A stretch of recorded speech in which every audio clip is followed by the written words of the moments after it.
Welcome to Wawasan Wire today. We're talking about something that truly reveals the depth or sometimes, well, the startling lack thereof in leadership when they're faced with even, the simplest of mistakes. It really does. It's just astonishing how some leaders can turn a minor misstep, like, say, a wrongly hoisted flag, into a full-blown national crisis. Suddenly, there's panic, division. Yeah. Escalation. Exactly. Yet at the same time, you see others handle these exact same situations with such grace and wisdom, they completely diffuse the potential chaos before it even starts. It does make you wonder, doesn't it? Yeah. About the motivations. Right. Or some intentionally stirring up trouble, maybe for personal gain, while others are just focused on, pragmatic solutions. It's a valid question. Think about it like this. Like, in everyday life, some parents might totally overreact to a child's innocent mistake, right? Making the kid fearful, hesitant. Yeah, stifling them almost. Yeah. But then other parents use that same mistake as a teaching moment. They foster growth, resilience. We've actually seen this play out on a national stage recently, right here in Malaysia. Yeah, Very different examples. we certainly have. So what do you think? Have you noticed this pattern?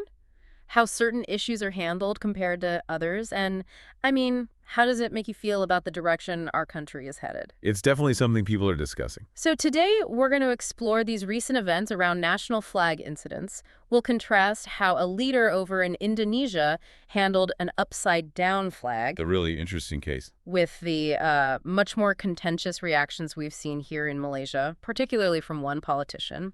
But we'll also look at a quieter, more pragmatic resolution that also happened right here. Good to have that balance. Okay, so let's start with Indonesia. They recently gave us, well, almost a masterclass in calm leadership. During their 80th National Day celebrations, something quite extraordinary happened. Yeah, quite the moment. Picture this. A public ceremony, flags, national pride, and an employee accidentally hoists the Indonesian national flag upside down. Whoops. And for Indonesia, that's a big deal. Their flag is red over white. Inverted, it's Poland's flag white over red. On National Day. Yeah, not a small mistake.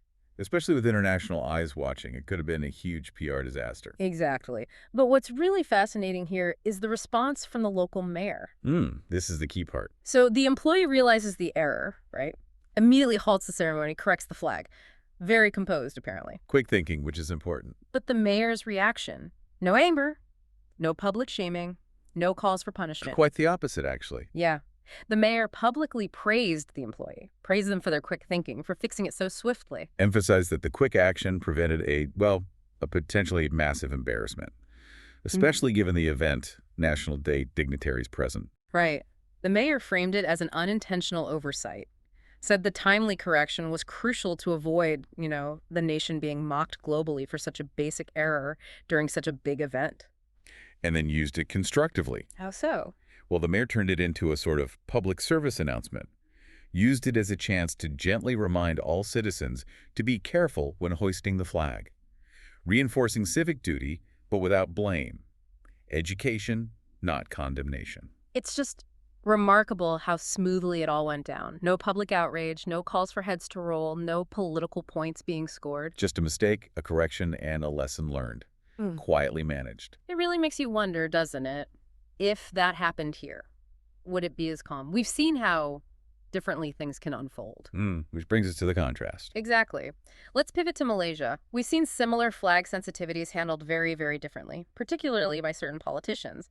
Their approach seems less about solving the problem and more about, well, what some analysts are calling scare education. Scare education, that's a striking term, but it captures something, doesn't it? Explain that a bit more. Well, think about raising kids again. You can nurture them with love, understanding, tolerance, let them make mistakes and learn, or you raise them through fear, punishment, making them constantly terrified of messing up. Sources suggest that when you build a society, or even just a political climate, on fear, it has consequences. big ones.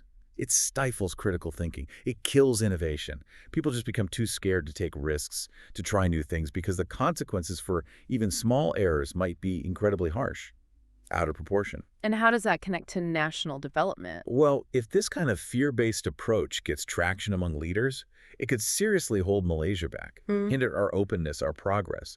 You look at neighbors like Indonesia, they're evolving, becoming more open, pushing innovation. You mentioned Jakarta earlier. Yeah, look at parts of Jakarta. Many see areas there now as more developed, more dynamic than some of our own cities. If we're constantly stuck in these cycles of fear, arguing over symbols, leaders escalating emotions. Instead of solving problems. Exactly. How do we compete? How do we keep pace? It just sucks energy and focus away from the really critical stuff, economy, education, technology. But like we said, it's not the only way things are handled here. There was another incident in Malacca, much more pragmatic. Right, a really important counterexample. Not all politicians here are using that scare model. So what happened in Malacca? A factory flag filmed upside down caused a bit of a stir online. It did, but the local state assemblyman and UMNO member actually handled it very differently. He didn't just react. He investigated. Immediately. And found out it wasn't a human error. It wasn't disrespect. Strong winds had just snapped the flag line. Simple equipment failure. Ah, okay. So he publicly clarified the cause, made it clear accident, not intentional, got it fixed. No fuss, no public shaming. And the outcome? Resolved.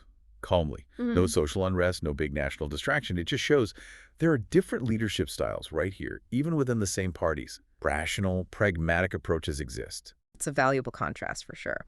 So moving on, these controversies, especially Akmal Saleh's handling of them, they haven't gone unnoticed higher up, have they? Oh, definitely not. There have been pretty clear reactions from prominent figures. Like who? Well, Dr. Seri, Dr. Ahmad Zahid Hamidi, the UMNO president himself, has openly criticized Akmal's methods publicly. Okay, that's significant. And UMNO as a party.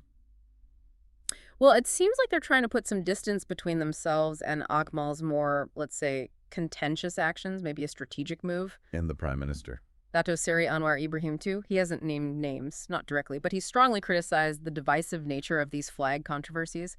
He keeps emphasizing the need for unity, for more measured responses. So why are these top leaders speaking out? Is it just about votes?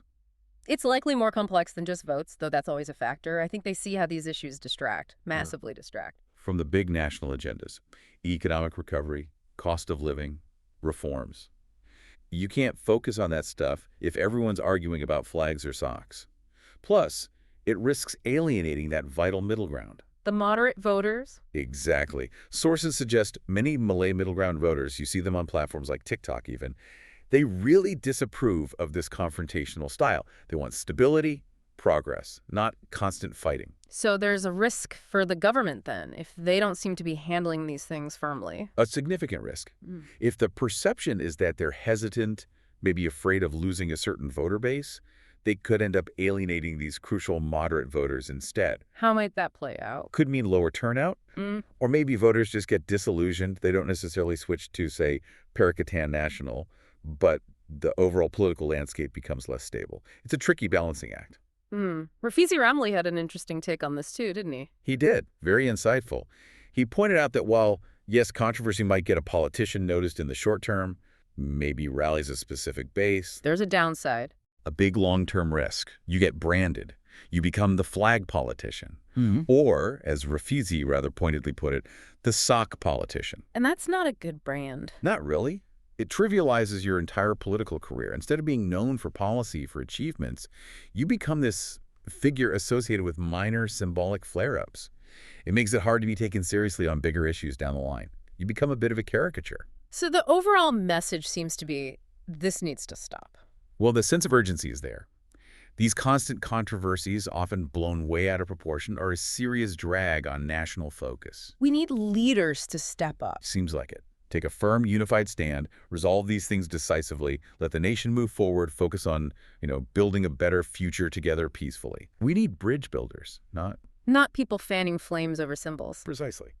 Okay, so summing up, the contrast is really stark, isn't it? How leadership styles play out in handling seemingly small things like an upside-down flag. It reveals a lot about priorities. It absolutely does. Is the priority national unity, finding practical solutions? Or is it emotional escalation?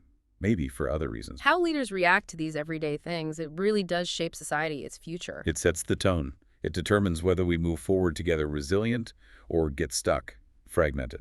So the question for everyone listening is, what kind of leadership do you believe best serves Malaysia's journey ahead? Remember to like and subscribe for more videos like this.